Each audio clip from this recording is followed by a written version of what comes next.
கல்யாணம் வேணாம், குழந்தை வேணாம், லிவ் இன் டுகெதரில் மட்டும் இருப்போம் அப்படி சொல்கிற ஹீரோ.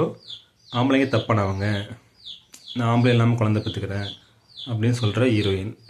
இதை பற்றி இவங்க ரெண்டு பேத்துக்குள்ள என்ன நடந்துச்சு அப்படி சொல்கிறது தான் காதலிக்க நேரமில்லை, நமக்கு பார்க்க நேரமில்லை. அந்த அப்படி சொல்கிற மாதிரி தான் இருக்குது ஸ்டோரி லைன்ஸ். ஏன்னா லாஜிக்கே இல்லாமல் ஒரு ஸ்டோரி எடுத்து வச்சுக்கிறாங்க. ஃபுல் அண்ட் ஃபுல் லாஜிக்கே இல்லை.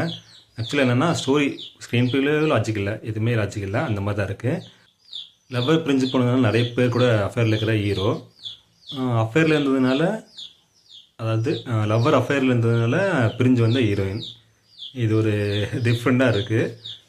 இப்போது ஹீரோயின் வந்து அவங்களோட லவ்வர் வந்து அஃபேரில் இருந்ததுனால பிரிஞ்சு வந்தாருங்க. இப்போ ஹீரோ வந்து சேரும்போது அவர் நிறைய பேர் கூட அஃபேரில் இருந்தால் தெரிஞ்சால் என்ன பண்ணுவாங்க? இது கொஞ்சம் யோசிக்க வேண்டிய மாதிரி இருக்குது. ஆனால் அதை பற்றி கடைசியாக சொல்லவே இல்லை. இந்த ஸ்டோரி பார்த்திங்கன்னா குழப்பமாக தான் இருக்குது.